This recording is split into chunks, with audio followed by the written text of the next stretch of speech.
کبھی سوچا ہے کہ کیا ہوتا ہے جب ایک نبی جسے خدا نے خود ہدایت کا پیغام پہنچانے کے لیے چنا ہو، اچانک اپنا مقصد اور اپنی قوم کو ہی چھوڑ دے؟ یہ ایک ایسا سوال ہے جو سیدھا دل پر دستک دیتا ہے، اور اصل میں یہی وہ سوال ہے جس پر ہماری آج کی اس کہانی کی پوری بنیاد کھڑی ہے۔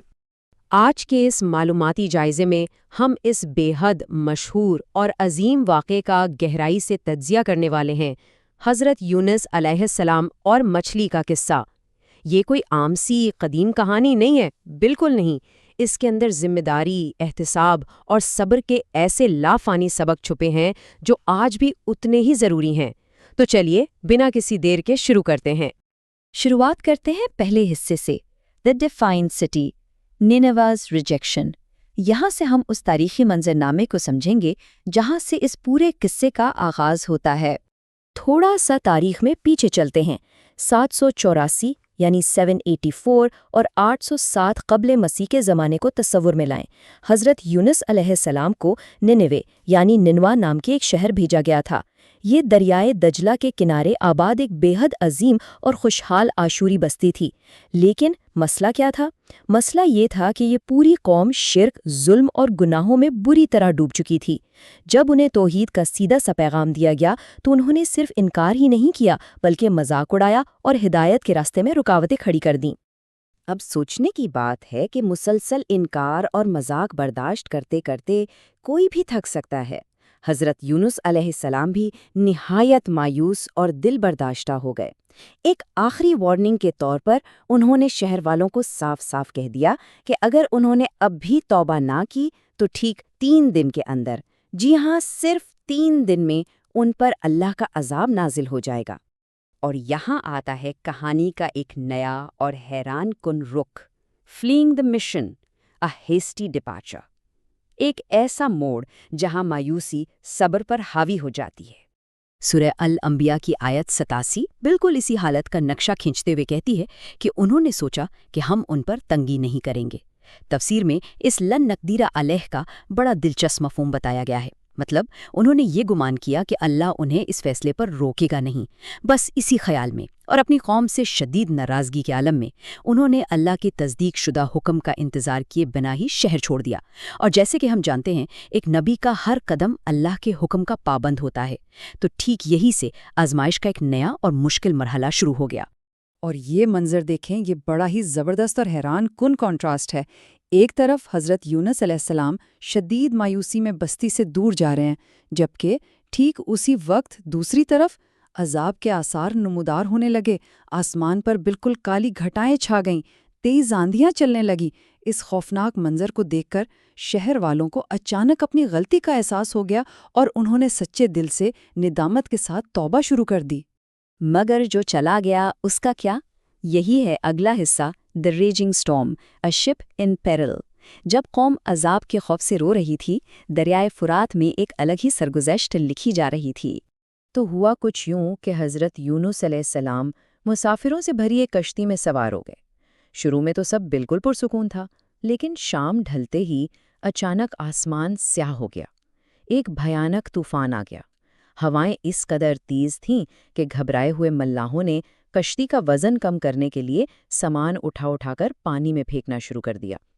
کشتی والوں کا ایک پرانا وہم تھا کہ اگر ایسا اچانک طوفان آئے تو اس کا مطلب ہے ضرور اس کشتی میں کوئی ایسا شخص سوار ہے جو اپنے آقا سے بھگا ہوا ہے۔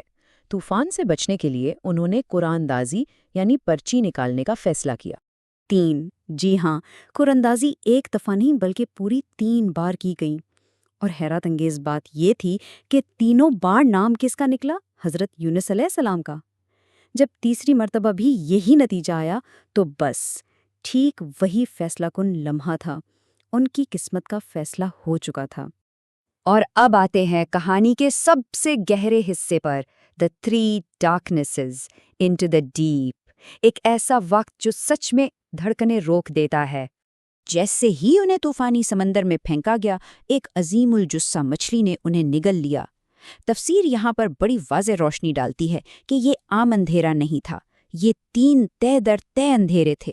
پہلا مچھلی کے پیٹ کی خوفناک تاریکی، دوسرا سمندر کی اتھاہ گہرائی کا اندھیرا، اور تیسرا رات کی تاریکی۔ یہ صرف ایک جسمانی قید نہیں تھی، بلکہ ایک ایسی بے انتہا روحانی تنہائی اور آزمائش کا مقام تھا جسے الفاظ میں ڈھالنا شاید ممکن ہی نہیں۔ اسی سنگین اندھیرے سے ابھرتا ہے ہمارا اگلا section, the prayer of deliverance, a cry in the dark, اس ساری کشمکش کا سب سے اہم موڑ۔ ان گہری اور خوفناک تاریکیوں میں مچھلی کے پیٹ سے اچانک ایک ایسی سچی پکار نکلی جس نے سارے روحانی قوانین واضح کر دیے۔ لا الہ الا انت سبحانک انی کنت من الظالمین، یعنی کوئی معبود نہیں سوائے تیرے، تو پاک ہے، بے شک میں ہی ظالموں میں سے تھا۔